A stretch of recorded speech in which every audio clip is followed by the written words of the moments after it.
When breaking down a song, we often focus on chords, melodies, sound choices. However, there is one thing that can make a good song great. It glues everything together, and I-DLE are a group which proves this time and time again. I-DLE debuted as a 6-member girl group under Cube Entertainment in 2018.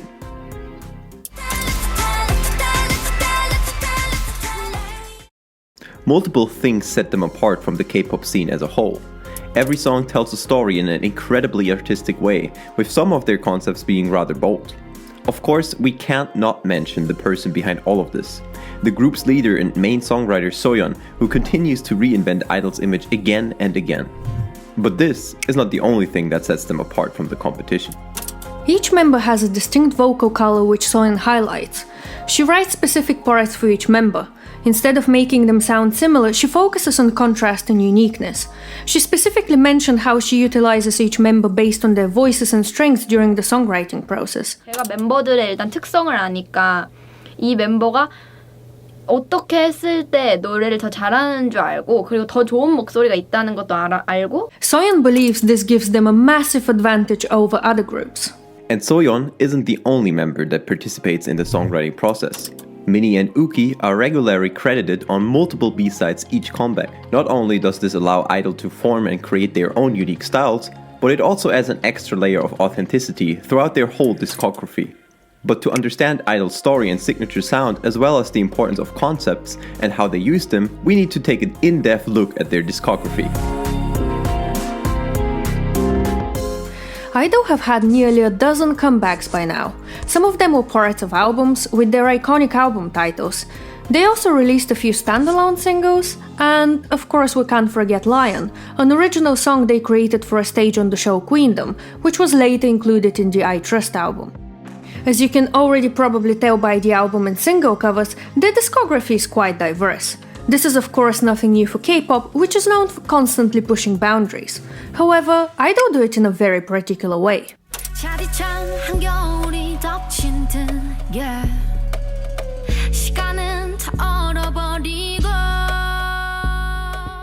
A K-pop comeback's concept can encapsulate a large range of things. It can refer to the song itself, genre, sound choices, melodies, performance.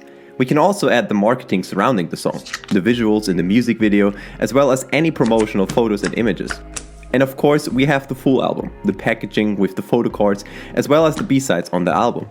You could say the concept is everywhere, and that's what makes it so important. 처음에 이런 기획안 어떨까, 뭐 저런 기획안 어떨까 이런 얘기도 하고 앨범명, 그리고 곡 배치, 뮤비, 의상 시안, 헤어 시안, 네일 시안? 네일 시안까지? 그 정도? 디테일 완전 디테일. A really well done piece of work will always stand out, and I-DLE know this. This is why they craft and plan their concepts down to the smallest detail and incorporate them in all steps of the process. In other words, they seem to be building everything around the concept. Since we focus on music production and songwriting on this channel, we want to take a look at how I-DLE utilize these concepts within their songwriting and production, which elements and melodies they use, why they work so well, and how they fit in the bigger picture.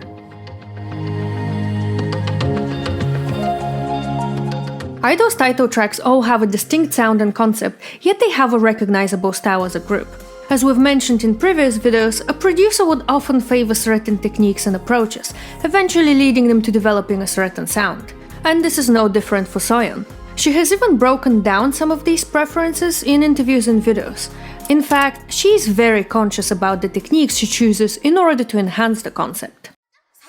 아니 왜 사자냐면 쓸 때 라이언 킹 실사판이 개봉했었거든. 라이언 킹이잖아. 사자는 왕이니까. 맞아. 우리도 왕이랑. Often K-pop has rich, usually EDM-influenced instrumentals. I-DLE, however, generally take the opposite approach. Their instrumentals are rather sparse. Important to note that this doesn't mean empty, but rather precise.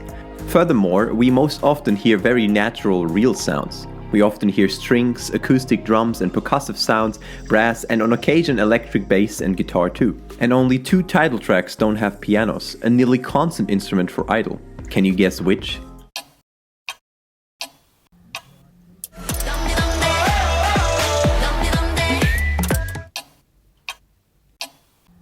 Yeah, I'm Dumpty Dumpty and Tomboy both lack pianos. However, the core sound in both of them is another instrument, the guitar. In Dumpty Dumpty we hear acoustic guitar, which we commonly associate with summer songs. You can learn more about these in another video we made. What about Tomboy?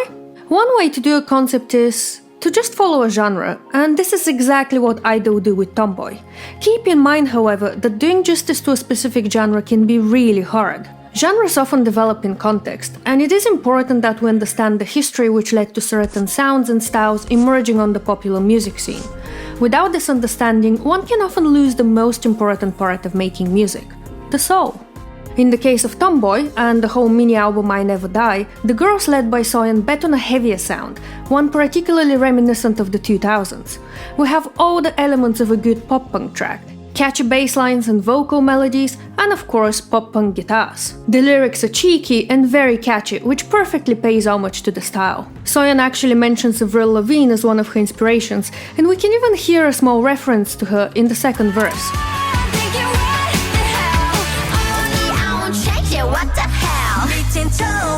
The music video and album visuals perfectly capture all of this, but they don't stop here. The concept is woven throughout the whole album, with tracks like Never Stop Me and Liar leaning further into the rock sound.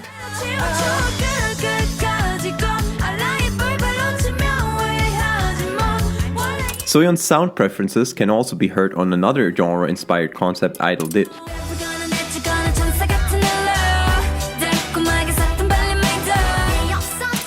In an interview, Soyeon explains that due to her roots as a rapper, they wanted to try something closer to hip-hop. She says they landed on boom bap as its analog soundscape, the heavy piano chords, the live drums, the dramatic strings, the clean electric and bass guitar, and even the turntable effects suited their overall image much more than something that would have been considered more modern, such as trap.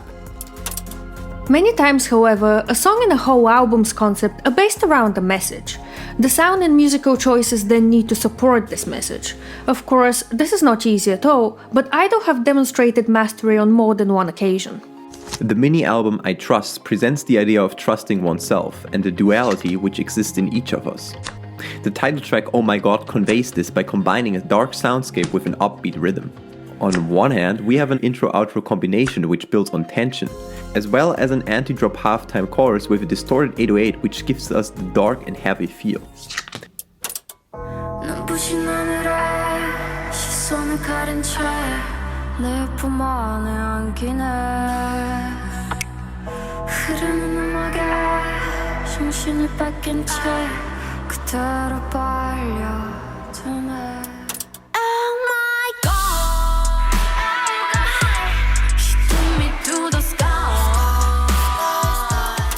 On the other hand, we have a reggaeton drum pattern with upbeat verses and pre-choruses which lighten the mood and build that contrast the lyrics in the whole mini-album are showing us.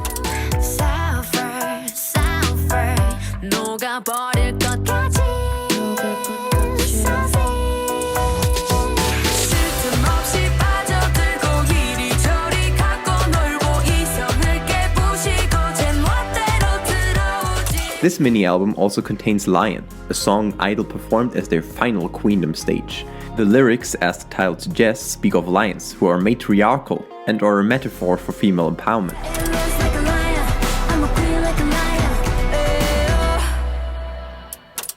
This whole image is once again heavily supported by the sound. The very beginning of the song is built on tension, with a rhythm heavily reminiscent of a heartbeat. Minnie's vocals sit right at the bottom of her range and sound both gentle and determined, maybe even a bit threatening, like a lion awakening.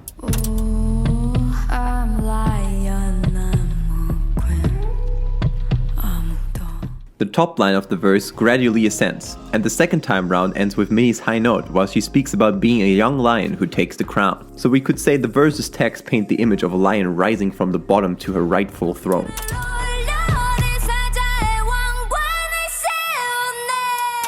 The instrumental, as we can now say is typical for I-DLE, contains a lot of natural sounds, further enhancing the wilderness image.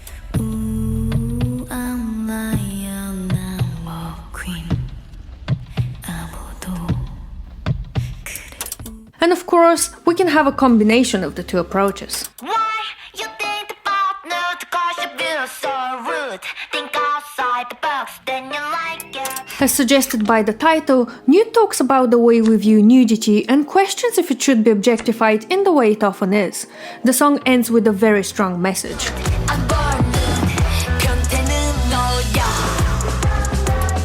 Throughout the video, we see various pop culture references: Marilyn Monroe, Madonna, Banksy, and we are taken on a journey from retro Hollywood to modern times. The journey is not only visual, however, as we hear many sonic references as well. Do these two pieces sound familiar?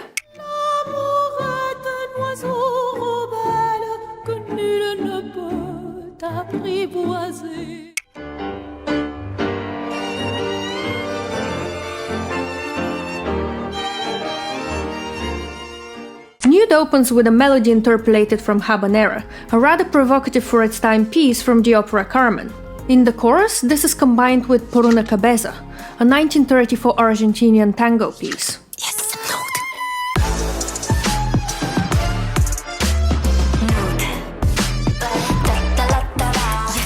The bridge interlude contains a bass line built around the Andalusian cadence typical for flamenco music.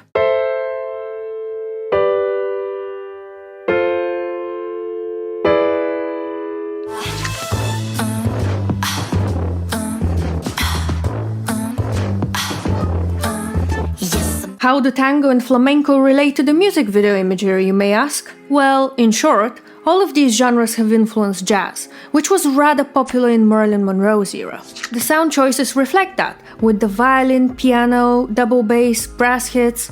However, we also hear modern drums, and of course generally modern production. This perfectly reflects what we see in the music video, which is the exploration of nudity perception from a few decades ago to modern times.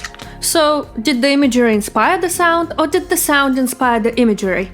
We'll have to ask Soyeon, as the two perfectly complement each other.